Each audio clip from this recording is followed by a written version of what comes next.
Magandang araw po ulit mga kababayan. Nabalitaan niyo na po ba? Si Diwata po ay papasok na sa mundo ng politika, no? Tama po, nag-file na ito ng COC bilang nominado ng vendors. Isa po itong party list. Panoorin po natin. Okay, thank you. Deo? Right.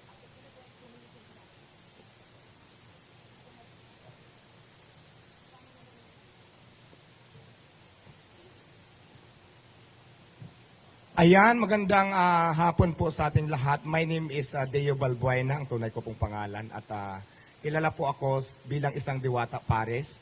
Nandito po kami para mag-file po ng COC para po sa vendor party list at isa po ako sa mga nominado. So maraming salamat po at magandang hapon ulit sa ating lahat. So ayan, ang vendor party list po ay ito po ay samahan ng bawat maninindang Pilipino na alam ko po na marami ng party list pero ang vendors po kasi wala pa po talagang nagre-represent para po magkaroon ng boses ang bawat maninindang Pilipino. Kaya po nandito kami ngayon para tumayo bilang isang boses ng bawat maninindang Pilipino. Hindi lang po dito sa Manila kundi sa buong Pilipinas po. So, ang kasama ko po ay ang aming founding chairman. Nandito po sila. Kasama namin si Tita Malolipana, Sir Lawrence Pisigan at si Ma'am Cheryl. So, ayan, kami po ang kumakatawa ng vendor party list. So, maraming salamat po sa inyong lahat. Okay. May mga katanungan sa Medjanoy, no? Sige po. Magtatanong? Question, please. Dwight Klapler. Clarification lang, sir. Pang ilang nominee po kayo ng Diwata?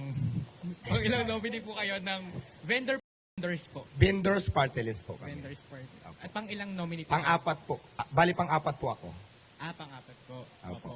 At kung makapasok po ang Diwata, ang vendor, sorry. Kung makapasok po ang vendors sa Congress, ano po yung specific legislation na gustong i-push ng inyong grupo? Sige. Ayan, ang advokasya po kasi ng vendor party list ay tulungan iangat ang bawat maninindang Pilipino. So, yun po. Magtatayo kami ng kooperatiba para na kung saan mas hindi mahirapan lumapit yung bawat maninindang Pilipino.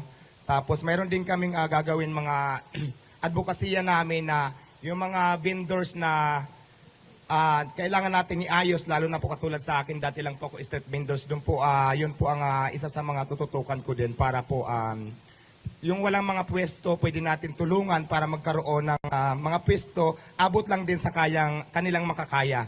So, ganon. Sino pa po? Meron pa magtatanong? Huli na. Sa ABS-CBN po may magtatanong.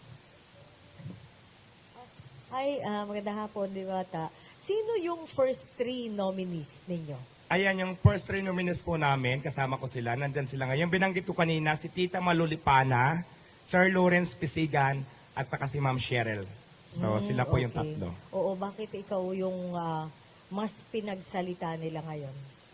Kasi alam ko din naman na mas marami magtatanong pag nandito para sa akin. Kaya ako yung umakyat talaga. Nag-voluntary para umakyat dito na ako na lang yung magsalita.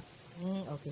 Tapos isa na lang, Diwata, yung vendors party list, kapag nangyari na natuloy sa Kamara, ano specifically yung isusulong yung panukalang batas? Kasi marami ng party list groups ang nagre-represent sa mga maralita, sa mga mabababa na mga trabaho o ang kabuhayan ika nga. Ayan, ang mga batas na tulad ng sinabi ko kanina, na magkaroon, kasi di ba sa dami ng party list, pero wala pa po kasi nagre-represent ng vendor party list. Nandito kami ngayon para maging boses sa lahat po ng mga vendors, para tulungan po, magtulong-tulong kami para may angat po ang mga vendors sa buong Pilipinas. Okay. Meron pa pong magtatanong? Robert Mano? Teleradyo po yan, Mr. Diwata. Hi sir, magandang hapon. If ever lang ba mabigyan kayo ng pagkakataon na makapagsilbi, makakuha kayo ng pwesto sa Kamara pagdating ng halalan sa Mayo, paano ninyo hahatiin yung oras ninyo? Let's say for example, dahil nominado din po kayo dito, kahit na pang-apat kayo, it would entail a lot of works, di ba? Kailangan nyo pong pag-aralan yung mga panukalang batas na isusulong ninyo. Hindi po ba magiging hadlang ito para doon sa mga negosyo nyo naman na pinapasok ngayon? Hindi po, kasi sa business ko bilang isang Diwata Pares, may mga tao naman po ako na nag-handle na mapapagkatiwalaan ko. Kaya yung oras ko, kaya naman po i-divide kung saan dapat. So, binibigyan nyo ng garantiya yung publiko na ano po ang mas focus ninyo ngayon na dahil tinanggap ninyo yung nominasyon, yung pagtitinda po natin, pagiging vendor o yung mga advocacies at panukalang batas na isusulong ng inyo pong party list group? Siyempre magpo-focus tayo sa party list, pero hindi naman pwedeng pabayaan ko din yung tindahan ko. So, yun. Bibigay po ba kayo ng Anli Pares sa Kamara? Ay bakit hindi kung gusto nila? Mag-a-unrice tayo doon at free soft drinks pa. Okay, thank you. May question pa siya sa likod. Thank you. Hello po, good afternoon. Since kayo po yung fourth nominee ng Vendors Party List, ano po yung nag-udyok sa inyo para sumabak po dito po sa party list and sa... Ayan, ma'am, base kasi sa mga karanasan ko, siguro naman maraming nakakakita dito sa social media kung paano ako may paglaban bilang isang vendors. Nung nakilala ko po si Vendor Party List, talagang hindi ako nag-atubili na sumama sa kanila para ipaglaban ang karapatan ng bawat maninindang Pilipino. Nang intensyon lang naman namin ay mabuhay ng patas na ito lang yung kaya namin gawin. So yun po, maraming salamat. Thank you. Please. Sir, good afternoon po. Amor Santos po from Newswatch. Sir, ano po sa tingin niyo yung magiging bentahe po ninyo sa pagtakbo ninyo sa halalan? Considering na tama po ba, first time po ninyo nasasabak Yes, politika? first time po. Ano po yung parang mai-offer nyo na bago sa publiko para makumbinsi po sila na bumoto para sa Vendors Party List? Ayan po, kasi ang advocacy talaga ng vendor party list para po sa lahat ng vendors. Para nga tulungan yung mga vendors, yung mga nagtitinda. Kasi di ba pag vendors tayo, importante talaga yung puhunan. Hindi ka kasi makapagtinda kung wala kang puhunan. Isa pa yan sa mga advokasya namin na dapat namin gawin. Pag binigyan kami ng pagkakataon para makaupo dyan sa pwesto. So, yun po. Sa batas po, paano po iyon?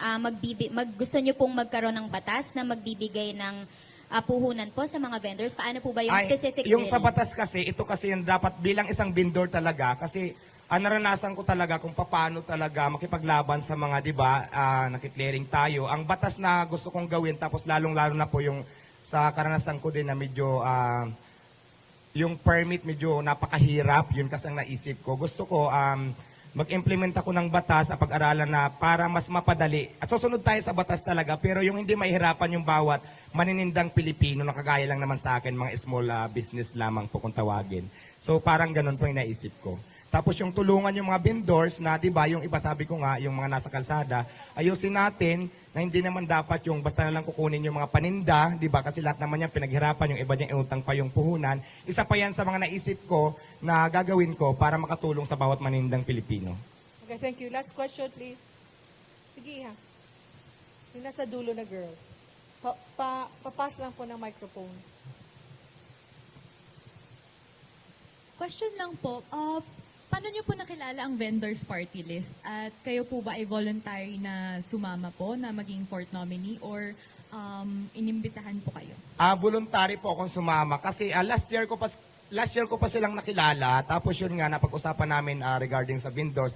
Ako mismo yung voluntary sumama kasi gusto ko din talaga, tulad ng sinabi ko kanina, na magkaroon ng boses yung bawat maninindang Pilipino para ipaglaban din naman yung karapatan ng bawat manininda. Kaya po sumama ako ng kusa sa kanila para mag-volunteer. So yun po, ma'am. Maraming salamat. Maraming salamat. Okay, sino pa po? Sir, isang question lang. Can you tell us ng background lang po ng vendors party list? Kailan po siya finorm? Ayan, yung vendor party list po, Samahan ng Manindang Pilipino. Nag-umpisa ito nung June 24, 2022. Tapos na-registered namin ito nung January 10, 2024. So, yun. Doon po nabuo ang samahan namin. Ang mga miyembro nito ay street vendors, tapos yung mga nagtitinda sa palengke. Tapos mayroon din naman, member kami na hindi siya vendors, pero ang willing silang tumulong sa mga vendors din na may angat yung bawat manininda. So hindi hindi lahat ng member dito, mayroon din mga ilan-ilan na hindi sila literal na nagtitinda. So, pero ang advocacy is para makatulong sa bawat manindang Pilipino. Thank you po. Okay, thank you po.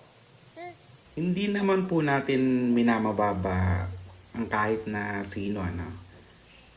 Pero nagiging kaugalian na po kasi na kapag ka sikat ay papasok na kaagad sa politika.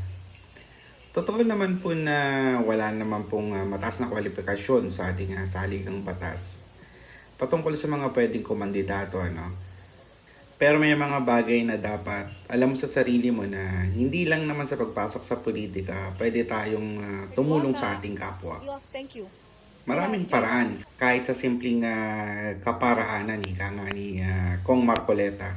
Sa nangyayari po kasi ngayon sa ating politika, masyado na po kasi lumalala yung anomalya at saka korupsyon. Wag na po tayo magpaloko. Doon na lang tayo sa may mga prinsipyo at saka lumalaban para sa tama.